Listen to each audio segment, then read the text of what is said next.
Hello, welcome back to Filter Optional. I'm Chico West. And I'm Shannon West. And we're excited about Monday today.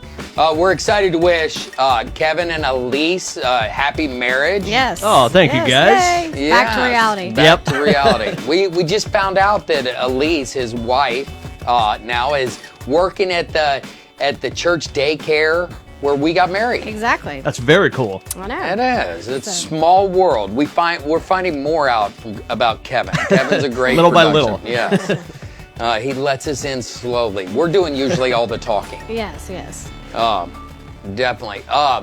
So, today is, it's Monday. We're excited about this episode, but what we're also excited about is Thursday. If you want to come and meet us in person. Oh, yeah. People are not going to come meet us at the DFW You'd be surprised. Symposium. At the DFW It's Symposium. an addiction conference. Yes, we won't be in the studio. We will be live at the DFW Symposium. It's Right. at the Sheraton DFW. Right. And So, yeah. We will be doing it. We'll let you know more this week if you follow us on Facebook or Instagram.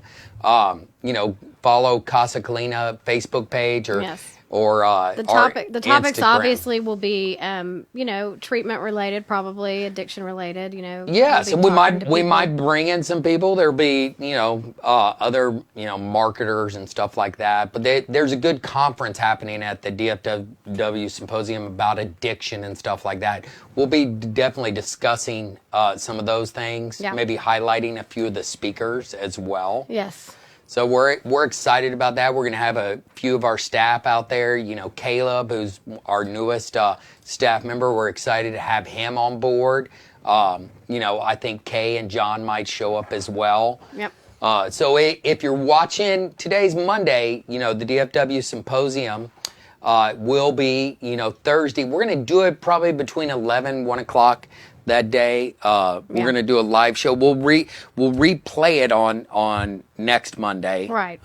As well. And so just wanting to let people know you can watch us live on Facebook at that time. Yep. And so we'll be talking a lot about Casa Colina, during that episode. So live on Thursday and then on Monday, the repeat. So today. Yeah, we're excited about today. Yeah, we're going to talk a little bit more about ourselves and kids. Definitely. And you know why? Because, we just got done with spring break. And, man, there was a lot of news that came out over spring break. Right. And so we thought Shannon had a great idea on this topic. You want to start, Well, Shannon? yeah. I mean, I just thought, how far would you go for your kids, in light of all this college admissions scandal that really had me super fired up, like you were fired up about, the treatment industry, but a couple weeks ago or a week ago. But I get super fired up because we have helped a lot of kids that have no support at home and have no funding for tutors and things like that. Or resources or any of those resources things. To, get their SAT and ACT scores to a point where they can get a scholarship to play athletics in college and all that kind of stuff. And so, but it just got me thinking about, the second that your kids are born, I think we start on a train of thought of how am I not going to screw this up? How am I going to make this the best life? And I'm going to go ahead and give an example to kick off our talk, and then we can discuss. Yeah, I would love to hear your example. I haven't heard this example yet. No, I know you haven't. But okay. So when Travis was 3 years old, okay, he's 19, almost 20 now. And in college on his own merit, but we didn't pay anybody. We don't have any money to pay anybody. But he does go to a university that some people have was paid. on the list. Yeah, Yes, interesting. yes. Interestingly enough, yes. But that's a whole other story. And that is right here. Let me I'll show you right okay. here. It's All right. if I can get it back on me. Oh, here it is. Hook 'em horns. Hook 'em horns. Okay, so enough about that. But when Travis was 3, he was in, a little Mother's Day out or whatever. And the teacher, I knew the teacher from growing up. And so Mrs. Shramey. And oh, yeah, you went to school with her kids. Yes. Her son graduated with me, and then her daughter went to Alabama, younger. But so she came to me a little before Christmas and she said, Shannon, I just have to share with you that I have done, for every year that I've taught, I've done something for my kids at the end of the year.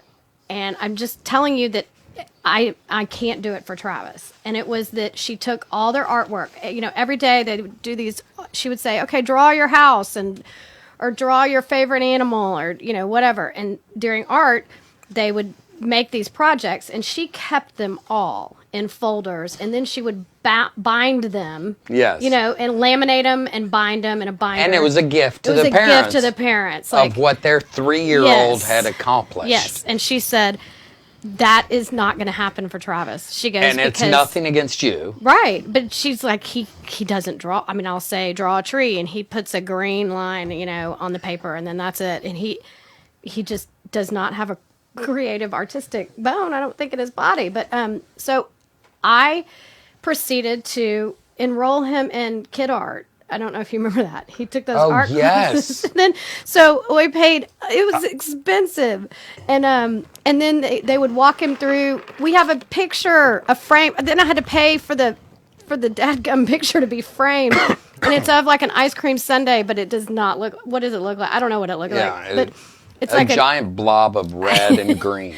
And so I mean, he walked, and I was like, oh, son, this is awesome. I'm going to go professionally have this framed and hang it in our house. It's hanging in my office now.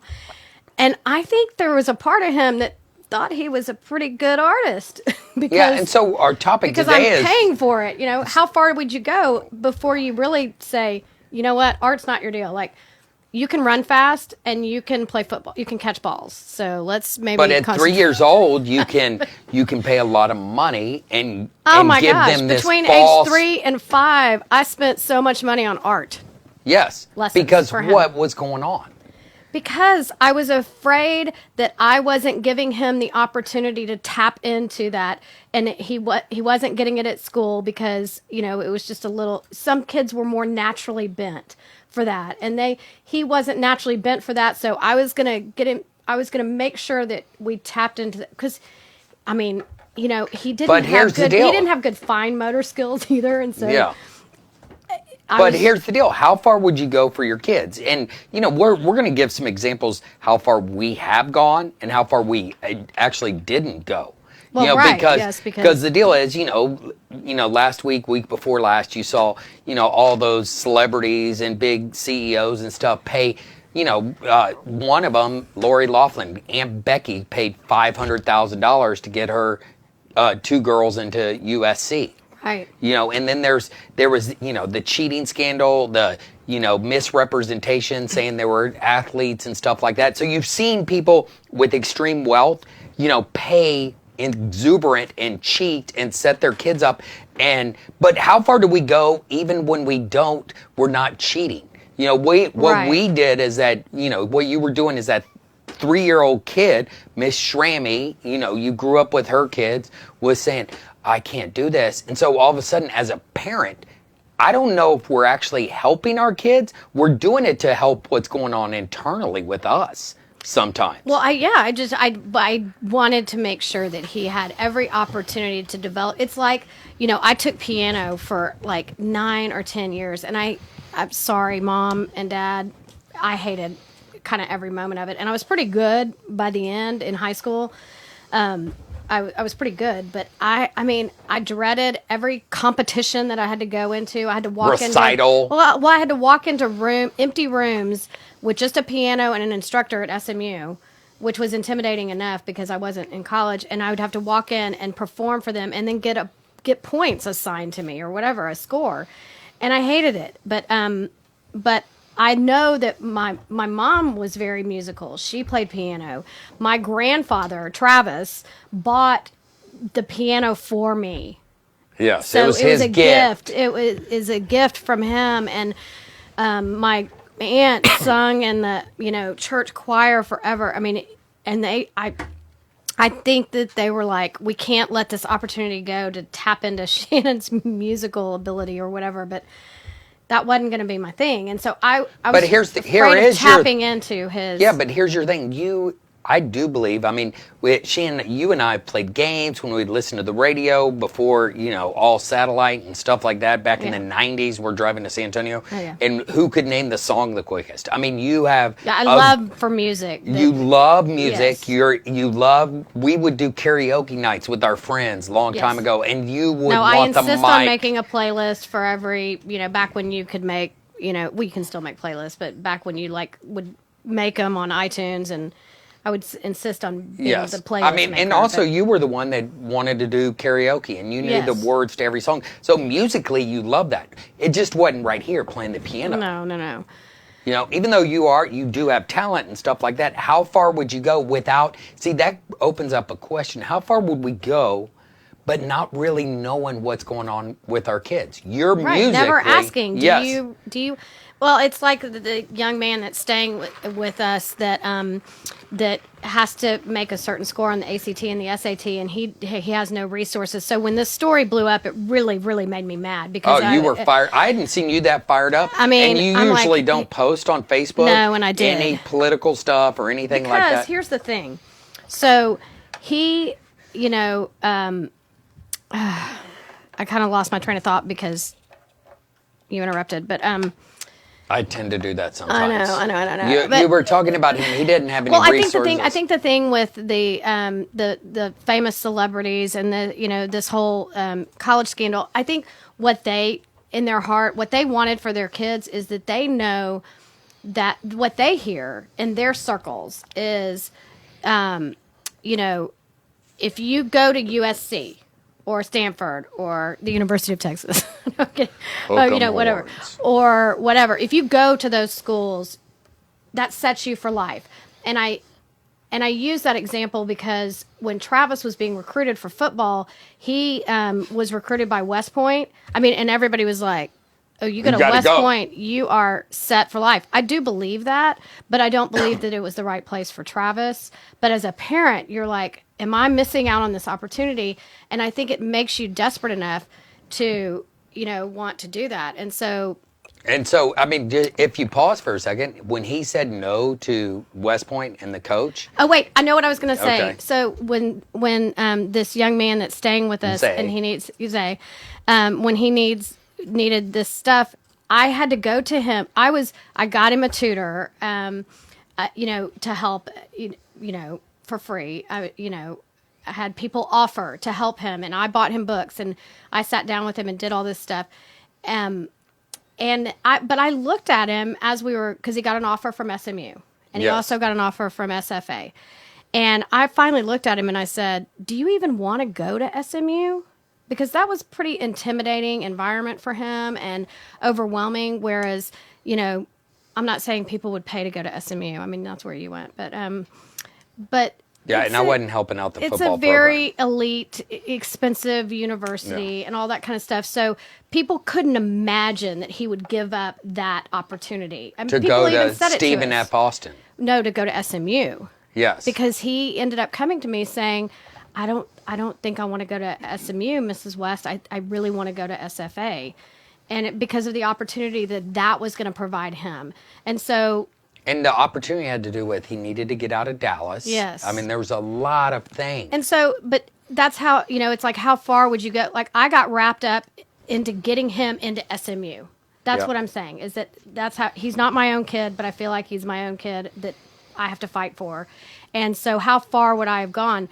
I was almost willing to pay big bucks to a tutor, but he didn't really want to, do that. And so you got fired up when you... kids. So when Travis, you can go back to maybe when Travis was looking at West Point, we were kind of like, we wanted skip this opportunity. Yeah, we wanted to fulfill his dream, so we went up there on the college visit. They wooed us, the coaches, and they were great. Everyone without exception said, if he goes to West Point, he will never have to do a resume again in his entire life. He will just have to put Travis West, West Point Academy, and that's it. Yeah, for the rest of his life. Yes, and I mean, I went up there, and it was like the commitment was, it was paid for. West Point's paid for. He was going to play football there, right. but no matter who goes there. But I mean, it's a 9-year commitment. Yeah, And it does set you up, and it is for some people, but you know the way Travis's goals, we didn't it push wasn't it. going to really meet Travis's goals. No. And But we didn't push it, and he had other offers to other colleges for football, and the deal is University of Texas. We did say, hey, we've saved some money for college. He's a preferred walk-on. It would have been boosted our ego. Oh, he got a scholarship to so and so and so and so. Right. But he is a preferred walk-on, and we believe he'll earn his spot at the university. But we didn't get in the way. That was his choice. The other thing is he was a preferred walk-on that Stanford was really recruiting him. Right. And we had all our friends going, you can't turn down Stanford. No, right. And I think that's where desperation comes into play on a parent's part, as far as just desperate for your kids to have the best opportunity in your mind that they can have. And the great thing is when, like the Stanford deal is, Travis goes, people your age, Dad, going, you'd be an idiot if you turned down Stanford. Right. Well, and another thing I was going to point out is that there is this big, there's a huge debate going on right now across the country because of this scandal and everything. And the huge debate is also like, well, what about these scholarship kids that aren't making the grades and aren't doing this thing, and they get to go to these places? Well, I'm here to tell you that Stanford requires their athletes to have higher than the NCAA standard. They require them to take 2 to 4 AP classes their senior year, when they should just be able to ride by for preferred walk-ons or for the scholarship Yeah, athletes. no, that's what I'm saying. For the scholarship athletes, for the walk-ons, the scores are even a little bit higher. But the standards are there. And so people need to quit using that argument, okay? Because these kids that are on scholarship, this is their shot. Whereas, Aunt Becky's shot was paying $500,000. But my deal is, Shannon, let me challenge you on that. It's like, okay, Aunt Becky or, Lori Laughlin or whoever, it's like not even talking about them. It's like, how far would you go? And you see it is all of a sudden it becomes the parents are more interested than the kids. Yeah. They're doing it. They get into the university, maybe not their first choice or even their second choice, but then all of a sudden there's a lot of people making sure that they're in the right sorority or the right fraternity. No, right. And they're lying about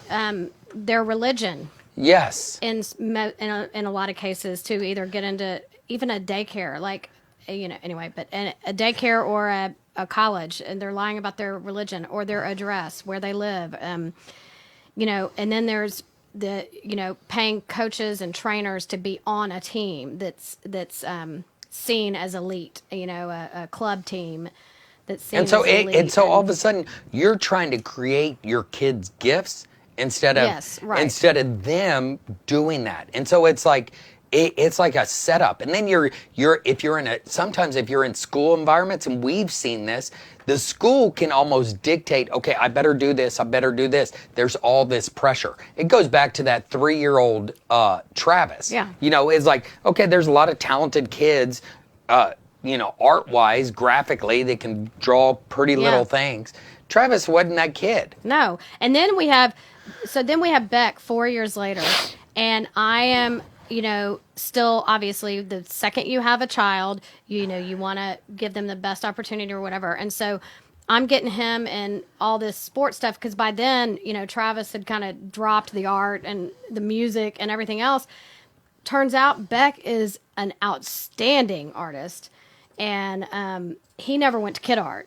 But No. he didn't have to, because it's natural. And he's a natural builder and architect, and he has these. And I was able to step back and be like, okay, well, clearly I have no control over their gifts, because they're both totally different. And so going back to how yeah. far would you go is like, we can understand that we've seen at different times we've gone too far for our kids. Yeah. The example, the 3-year-old art class, we've gone too far. But if we can back up and empower your kid to begin making those choices, here's the deal is we got a coach that Travis used for training, but it was his freshman football coach. The freshman football coach then quit and does his own skills training. Travis set those times up. He met with Coach Hooks. Well, we told Travis by that time, if this is your dream, you can let us know. And we'll support it. And we'll support it.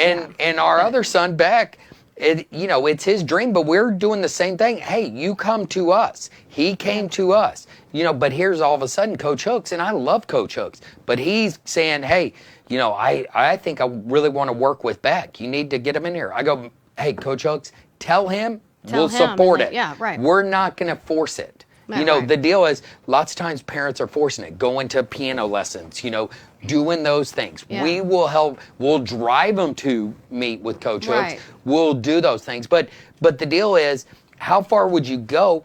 I think you first have to begin to ask yourself the question, what is it really what your kid wants, or is it what you want for your kid? Well, exactly, because I do think that when they're young too, you try to. I know a lot of parents that try to organize their kids' friend groups and their play dates, and they really want them to be in certain friend groups, and they want them to stay in it, and they really try to control that, and it makes them crazy. But but here's the deal: is like we're going to talk about Casa Colina more on Thursday. Yes. But right here, it's a setup for what these adult men that I work with at Casa Colina, their families are still doing it. yes, I met with a couple that are in their 70s talking about their 48-year-old son. Well, it's like when we were talking first or second episode about fear, fall, and failing. What I saw is that, parents always want to be that soft pillow that their kid lands no matter what. And so you just throw yourself out there and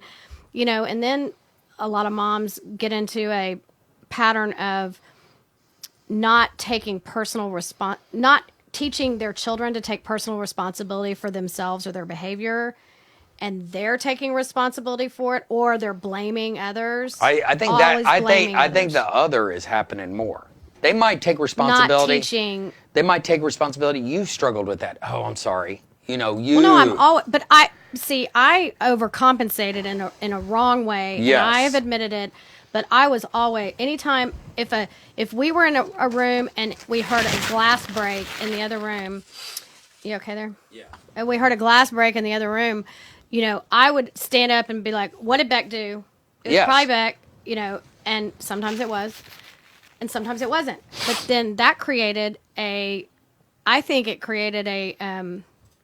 I labeled him. It's my fault that I labeled him, and then other parents would automatically, if something happened, Beck could be, I've said this before on our podcast, but Beck could be out of the country, and they'd be like, oh, well, was Beck there, I mean, it's and you kind of created it. I am kind of using this podcast as a personal, to say to people, okay, please quit blaming Beck for everything, But some of it was your doing. And Travis went through it too. But some of it was your doing. That's some of correct. it was, I like that you're taking ownership. And see, we see parents do that, is like you automatically went to, okay, what did Beck do? Because Beck was rambunctious. Both our boys were. I did it with Travis too. And Travis had similar problems. Travis was able to roll with it a little better. Beck's more of a fighter. Beck's more of a fighter, and he's sensitive. But the deal is, as parents, we can overcompensate, or we can blame others. So a lot of parents, when you started opening that door, it was easy to blame Beck instead of take responsibility for their kids. Right.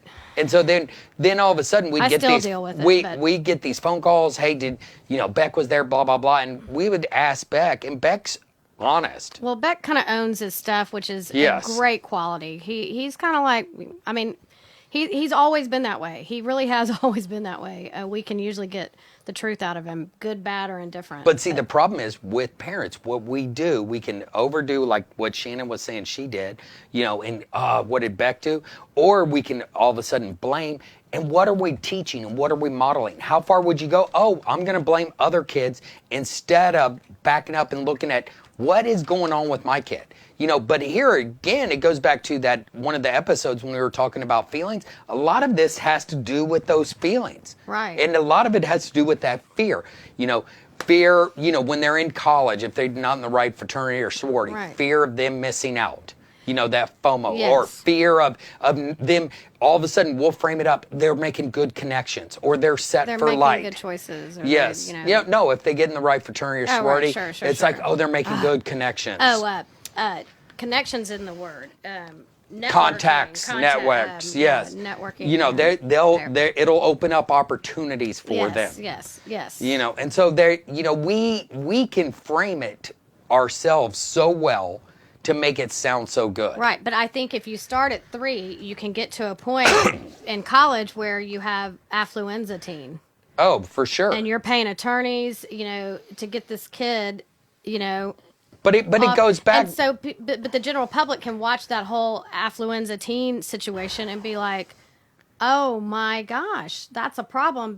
But see, I think some of it, Shannon, you don't even have to have affluence or money or stuff like that. It can happen in any socioeconomic situation. For sure. Yeah, I wasn't even referring to that. I know, but I want to make sure. Drinking and driving and killing people. Driving, killing people. And then you go so far to protect your child from the consequences of that. And some of that that has nothing is to do with money. It has nothing to do with money, and that's where we want to come back to. That's what I know, and I'm just clarifying that in the Yeah. sense that it doesn't have anything to do with money.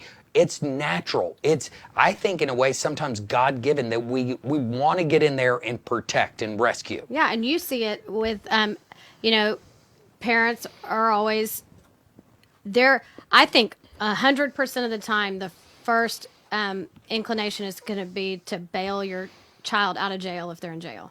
Oh, hands down. I think 100% of the time. I think you have to be talked out of that. Oh, I talked to Dad out of it a few months ago. I Yeah. go, okay, you're heading to, this different town. I go say hi to him, leave his ass in jail, Yeah. then the next day bail him out. And it actually worked out well. And it's very hard for us to not believe our children. I think we initially, 100% of the time, to kind of believe our children. I think that's a mistake because, and it's like we're talking about how Beck owns it. Sometimes getting the whole truth and the whole story out of him takes some time. I'm not saying that he's like, oh, I did it. Yeah. No, I mean, not at all. He doesn't do that. He is very quiet and private, and he will not rat other people out. He just at all. He has this weird, not weird, but it's something inside that it's extreme. It's extreme. He will not rat you out. So to get to, he will finally break it down to the truth about his involvement or his situation without kind of throwing everybody else under the bus. But that takes time. I think we automatically believe our kids, and when our kids get in trouble, I think their automatic reaction is to lie. Yeah. And the deal is, it's like, did you do that? No. But here's the deal, Shannon. Were you drinking? No. But here's the deal, Shannon, is right? what I like saying to parents, when we over rescue, it's not good. Right. When we get into too much protecting, but we have jobs, careers. People are rescuers. EMS is rescue. Firefighters are rescuers. There's things where we want people to be rescuers. Yes. When we over rescue our kids from situations, that's not good. When they're young, pull them out of the street from running in there. There's those things. But the deal is, a lot of people don't learn unless Put there's a life consequence. jacket on them. They rely on us to and we protect them in that way. Yeah. And so there's what we're talking about. It's not about good, bad, right or wrong. What's healthy and unhealthy. Right.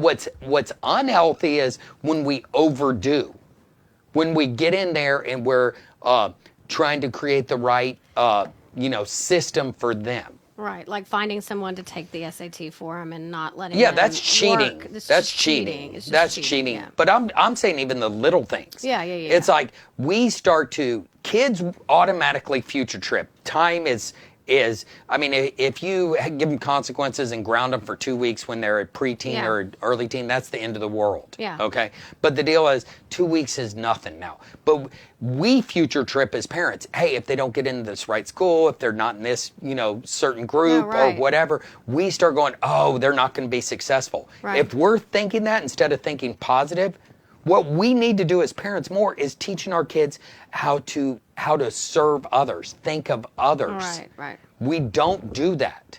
No.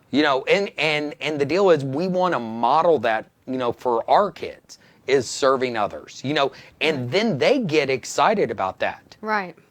The great thing is we love having Zay live with us. There's a lot of kids that come to our house and stuff like that. It is actually, there's times it's tough. There's, they eat our food, they, do all that. There is consequences to that. But then at the same time, we back up and we see these little fruits of the relationship, and it is awesome. Yeah, no, it's great. And we don't get a lot of time quietly just to us. I mean, because there's No, kids there that's all the always- time. yes. Last night there was, Zay, but then there's 2 other boys there until 10 o'clock, and it's like, okay, come on. It I says, know. but it's great. It is great. And we want to serve. Yes. So And we want Beck to, have that service attitude. yes. We want Travis. We want others. But what happens is when we're doing too much, we're not serving our kids well. No, right. And so what we want to encourage on this episode is to get out of trying to control things for them, get out of going too far, pause and ask yourself the question, am I doing this for me or them? What am I getting Well, out I of think this? the answer is going to be I'm doing it for them, Chico. So You know what I'm saying? I agree Okay, with so you. you have You'll to- justify it, rationalize it, Yes, and minimize exactly. it. Yes. And so, of but course does they're it? doing it for them. Of course. Yeah, but Okay, I'm but just trying to I get agree you to- with you. But I think people are full of it. But if you're going to get You know. people to really think about it, if you leave them with just that one question, am I doing this for me or am I doing it for them? The answer is going to be them. Yes. Okay. So how would you frame it up? So I don't know. I think you have to dig deep and decide. I think you need to get more curious with your own children. Is this something good. you want to do? I'd like is this that. something? Is USC somewhere you would like to go? Yes, it is, Mom.